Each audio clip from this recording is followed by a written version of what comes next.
Hello दोस्तों, कैसे हो आप। दोस्तों, आज की हमारी कहानी का शीर्षक है मोंटू शेर, मुर्गा और सैर की आदत। कहानी शुरू होती है जंगल के मध्य से। जंगल के मध्य से अगर आप उत्तर पूर्व की तरफ थोड़ा सा जाएं तो वहाँ पर एक घाटी शुरू होती है और घाटी के बस थोड़ा सा ही पहले एक बहुत सुंदर तालाब है और घाटी के थोड़ा ऊपर जाकर एक खंडर है। वहाँ जंगल का कोई भी प्राणी जाना नहीं चाहता। कारण सिर्फ यही है कि वहाँ रहता है एक शेरों का परिवार। परिवार में नर शेर है, मादा शेरनी है और उनके 3 बच्चे हैं जिनकी उम्र करीब करीब 1 साल है। परिवार बहुत खुशी से आपस में प्यार में रहता है। शेरनी शाम के वक्त जाकर शिकार करती है, शेर भी उसका साथ देता है और सभी आकर दावत उड़ाते हैं और सुबह उठते हैं। और सुबह की दिनचर्या में शेर अपने बच्चों को अभ्यास कराने के लिए जंगल में ले जाता है। सिलसिला बढ़िया से चल रहा होता है, सिर्फ एक बात को छोड़कर कि उनके 3 बच्चों में से सबसे जो छोटा बच्चा है वो थोड़ा सुस्त है। वो कई बार सुबह उठ नहीं पाता। उसका नाम है दोस्तों मोंटू। अब शेर उसे सुबह उठाए, मोंटू हूँ हूँ करके उठ नहीं पाता। शेर गुस्से से उसे कुछ कहना चाहता है लेकिन शेरनी उसे रोक देती है और शेर थोड़ा गिला करके अपने दोनों बच्चों को रोज सुबह घुमाने के लिए ले जाता है और मोंटू घर पर ही रह जाता है। अब जब शेर वापस अपनी मांद में आता है, उस खंडर में पहुंचता है, उसे बहुत क्रोध आता है क्योंकि मोंटू अभी तक सोया पड़ा है। वो उसे जबरदस्ती अपने अगले पाँव से जगाता है और मोंटू इतना दुबक के उठता है कि पता नहीं भूचाल आ गया हो और अपने पिता की खूंखार आंखें देखकर वो डर जाता है। डरने के बाद वो भागता है, सीधा माँ के आगोश में सर छुपाकर बैठ जाता है। उसे पता है कि माँ के आगोश में मुझे कोई कुछ कहने वाला नहीं है। दोस्तों, सिलसिला चलता जाता है और जब थोड़ा दिन होता है, शेर सुस्ता रहे होते हैं लेकिन बच्चे खेल रहे होते हैं। खेल खेल में जो उसके 2 भाई हैं वो उसे चिढ़ाते हैं, ताना देते हैं, तंग करते हैं। अबे जा, तेरे से तो सुबह उठा नहीं जाता, तू शेर थोड़ी ना है, तू तो गीदड़ है। अभ्यास ही नहीं करेगा तो कैसे बड़ा होकर शेर बनेगा। अब ये बातें मोंटू के दिमाग पर छप रही हैं। कई बार उसकी माँ इन बातों को सुन लेती तो वो बड़े बच्चों को डांटती। दोस्तों, शेर सुबह पूरी कोशिश करता कि मोंटू उनके साथ जाए लेकिन मोंटू के शरीर की हालत ही कुछ ऐसी थी कि वो उठ नहीं पाता और जब तक वो घूमकर वापस आ जाते वो तब तक भी सोया रहता और बाद में उसे रोज शेर के गुस्से और अपने भाइयों के ताने सुनने पड़ते। अब एक दिन तो शेर इतना क्रोधित हो गया, वो कहता है कि इसे घर से बाहर ही निकाल दिया जाए। लेकिन माँ तो आखिर माँ होती है, उसने उसे ऐसा करने से रोक दिया और शेर को भी पता है कि शेरनी बहुत ही अक्लमंद है, इसलिए वो उसकी बात नहीं टालता। शेर बिना कुछ बोले जैसे अपनी आंखों के इशारों से शेरनी को पूछता है कि इस तरह इसका काम कैसे चलेगा और शेरनी भी अपनी आंखें हल्की सी मूंद कर और सर हिलाकर उसे इशारा करती है कि कोई बात नहीं, मैं माँ हूँ, संभाल लूँगी। और उस दिन मोंटू तालाब की तरफ अकेला खेल रहा था और शेरनी ने अपने पति और बच्चों के साथ कुछ वार्तालाप की और उसके बाद जो सीन है, जो दृश्य है, वो बिल्कुल अलग ही हो गया, बिल्कुल बदल गया। दोस्तों, आज सुबह फिर शेर अपने बच्चों को लेकर जंगल भ्रमण के लिए निकला। आज उसने मोंटू को उठाया नहीं। मोंटू काफ़ी देर तक सोया रहा। शेर वापस आया, बच्चे वापस आए। आज बच्चों ने भी मोंटू को तंग नहीं किया, शेर भी अपने काम में लग गया। अपने आप दोपहर के करीब जाकर जब मोंटू की जाग खुली तो वो हैरान हो गया। वो देखता है कि पिताजी आ चुके हैं, वो साइड में लेटे हुए हैं और यहाँ बच्चे तालाब के किनारे खेल रहे हैं। माँ, माँ, पिताजी ने आज मुझे डांटा नहीं, दोनों भाइयों ने आज मुझे उठाने की कोशिश नहीं करी। नहीं बेटा, पिताजी तुम्हें क्यों डांटेंगे, जिंदगी तुम्हारी है। भाई तुम्हें क्यों तंग करेंगे, वो तुम्हारे दुश्मन थोड़े ना है। आज मंटू खुश है। आज वो पूरा ठाठ से चल रहा है कि मुझे डांट नहीं पड़ी, मेरे भाइयों ने मुझे तंग नहीं किया। दोस्तों 4-5 दिन ये सिलसिला चलता है और मंटू आज सोचने लग गया 5 दिन के बाद कि मेरे भाई तो घूमने जाते हैं, पिताजी भी जाते हैं, आखिर ये तो एक शेर का कर्तव्य है। अगर वो जंगल में भ्रमण ना करे तो उसको राजा कौन मानेगा। और बच्चों को भी तो वही करना है क्योंकि उन्होंने भी आगे जाकर राजा बनना है। तो उसके मन में वलवले पैदा होने लगे, वो अपने आप परेशान होने लगा और एक दिन परेशान होते हुए माँ के पास गया। माँ मैं भी जाना चाहता हूँ, माँ मैं भी जाना चाहता हूँ, लेकिन करूँ क्या, मुझसे उठा नहीं जाता।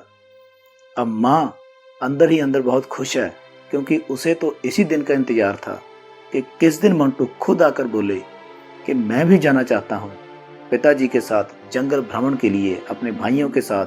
और आज वह दिन आ गया। अब माँ उसको कहती है बेटा देखो जाने के लिए सबसे पहले तुम्हें माँ मैं सुबह उठ नहीं सकता। बेटा बात तो सुनो, सुबह उठने को कौन कह रहा है, लेकिन मैं तुम्हें ऐसी तरकीब बताऊंगी जिससे तुम अपने आप सुबह उठ पाओगे। लेकिन माँ मैं उठना नहीं चाहता, मैं सैर के लिए जाना नहीं चाहता, मुझसे जाया नहीं जाता। बेटा मेरी बात तो समझो, तुमने सैर के लिए नहीं जाना है, सबसे पहले तो तुम एक ऐसी आवाज, एक ऐसी चीज ढूंढो जिसकी वजह से अगर वो तुम्हारे कानों में पड़े तो तुम्हारी जाग खुल जाए। और जैसे ही तुम्हारी जाग खुले तुम जाकर सिर्फ तालाब में मुंह धोना और अपना सिर वहां पर डुबो देना। और जैसे मुंह धोकर सिर डुबोकर तुम वापस आओगे तो वहां पर सो जाना, सैर के लिए नहीं जाना है। बस इतनी सी बात है, बस ये तो मैं कर लूंगा। तो दोस्तों उसने सबसे पहले उस आवाज को ढूंढना शुरू करा कि कौन सी आवाज मेरे कानों में पड़े। तो उसे याद आया कि मुर्गे की आवाज जो है उसे बहुत तंग करती है। अब मंटू मुर्गे को कैसे बनाए, क्योंकि मुर्गा तो पहले ही शेरों को देखकर भुर्र हो जाता है, भाग जाता है, वो तो हाथ नहीं आता। लेकिन आज मंटू के मन में बहुत ही आत्मविश्वास है, उसे पता है कि कोई बड़ा काम नहीं करना, बस किसी तरीके से मुर्गे को सबसे पहले मनाना है। तो वो एकदम से थोड़ा दौड़ भाग करके मुर्गे को पकड़ लेता है और पकड़ने के बाद वो उससे सारी सेटिंग कर लेता है कि भैया तुमने सुबह मुझे, अब मुर्गा के ना भाई ना, ये काम मुझसे ना होगा।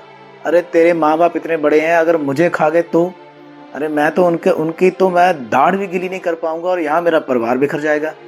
अरे भाई ऐसी बात नहीं है, जब हम किसी को दोस्त बनाते हैं तो पूरी दोस्ती निभाते हैं। मैं बात करूंगा भाइयों से भी, पिताजी से भी, माताजी से भी, लेकिन तुम ही मेरी मुश्किल का हल कर सकते हो।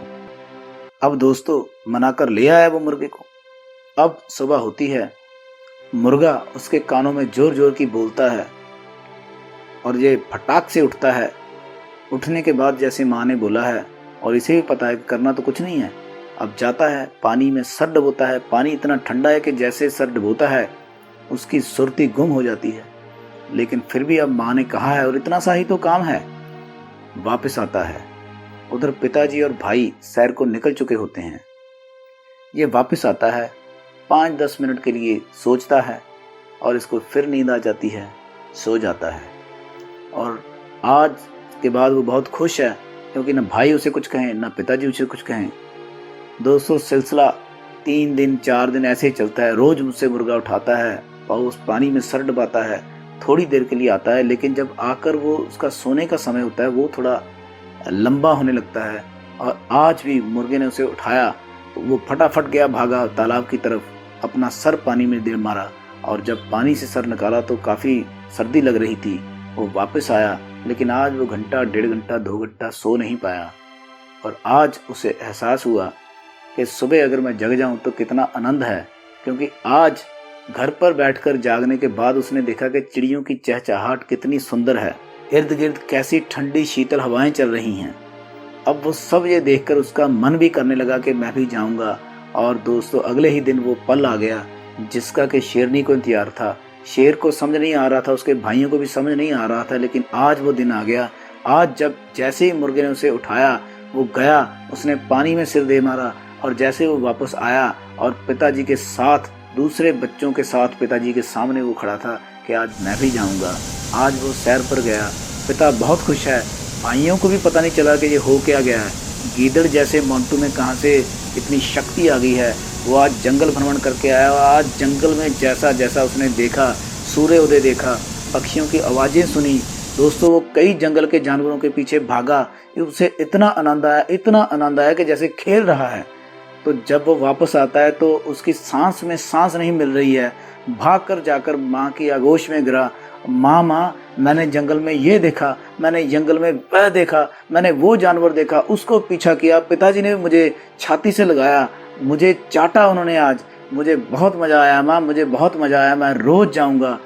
तो दोस्तों माँ की आंखें भर आई, पिता मुस्कुरा रहे हैं और छोटे बच्चे भी पिता की आयाल के साथ लिपटे हुए हैं। अब ये भी ठाठ से उठता है क्योंकि आज वो विनर है और वो जाकर पिताजी की आयाल के साथ खेलता है, लेकिन आज पिता उसे फेंकता नहीं है, उसे हटाता नहीं है।